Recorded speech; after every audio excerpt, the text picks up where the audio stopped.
آج میں آپ سے بات کر رہا ہوں ایک ایسے مرض کی جو بہت تیزی سے دنیا بھر میں پھیل رہا ہے، ایک ایسے مرض کی جو بہت تیزی سے دنیا بھر میں پھیل رہا ہے اور بہت سارے مطلب اگر میں کہوں کہ لاکھوں لوگ اس سے متاثر ہو کر زندگی کی بازی ہار جاتے ہیں۔ جی ہاں، میں بات کر رہا ہوں کینسر کی۔ آج ہم بات کریں گے کہ کینسر کیسے بغیر کسی وارننگ کے پھیلتا ہے اور لاکھوں زندگیاں کھا جاتا ہے، اور زیادہ تر لوگ وقت پر ڈیٹیکٹ نہیں کر سکتے، ڈائیگنوز نہیں ہوتے، لیکن اگر علامات کو ٹائملی پہچان لیا جائے اور لوگوں میں اویئرنیس ہو تو زندگی بچائی جا سکتی ہے۔ آج میں انہی پر بات کروں گا جو آپ کے کینسر کے ارلی سائنز ہو سکتے ہیں۔ نمبر 1 ہے غیر معمولی وزن میں کمی۔ جی ہاں، اگر آپ ڈائٹ بھی نہیں کر رہے، آپ کوئی ایکسٹرا آرڈنری ایکسرسائز بھی نہیں کر رہے اور آپ کا وزن اچانک گرنا شروع ہو جاتا ہے تو یہ اس کی وجہ ہو سکتی ہے، اور اس کے لیے اگر ایک ماہ میں 5% آپ کا باڈی ویٹ لاس ہو رہا ہے، گر رہا ہے، تو یہ اس کی ایک وجہ ہے۔ نمبر 2، مسلسل تھکن، مسلسل تھکاوٹ اور کمزوری۔ جی ہاں، ہر وقت تھکاوٹ محسوس ہونا یہ بھی خطرے کی نشانی ہو سکتا ہے، اور کینسر کی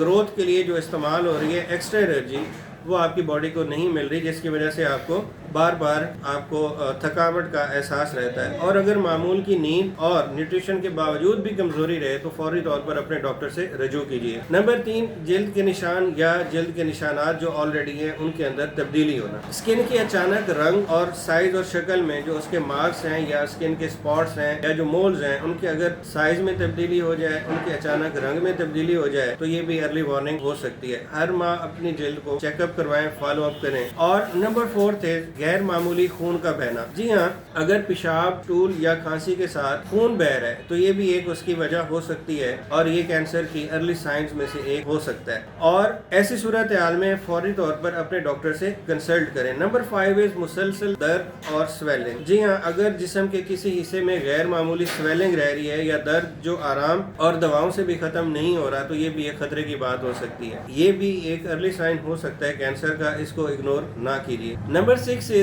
ہاضمہ یا بولنے میں مسائل۔ جی ہاں، اگر آپ کے ماؤتھ السر اور سویلنگ پرابلم ہو رہا ہے، آپ کو کانسٹنٹ انڈائجیشن رہ رہی ہے یا سٹمک کینسر، یہ سٹمک، تھروٹ یا ایسوفیگس کے کینسر کے ارلی سائنز ہو سکتے ہیں، اور اگر ایسی علامات 2 ہفتے تک مسلسل جاری رہیں تو فوری طور پر اپنے ڈاکٹر سے رجوع کریں، اس کو اگنور نہ کریں، کیونکہ ارلی ڈیٹیکشن، ارلی ڈائگنوسس آپ کی زندگی کو بچا سکتی ہے۔ اپنی صحت کی حفاظت کیجیے، ریگولر چیک اپس کریں، اور شک ہو تو اسپیشلسٹ اور اپنے جو فزیشین ہے اس سے ضرور کانٹیکٹ کریں۔ اب آپ محفوظ رہیں اور آپ کی فیملی محفوظ رہے اور ان لوگوں تک اویئرنیس پہنچے۔ اس ویڈیو کو لائک کیجیے، شیئر کیجیے، اور اس آگاہی کی اس مہم میں ہمارا ساتھ دیجیے۔ اپنا بہت خیال رکھیے، شکریہ۔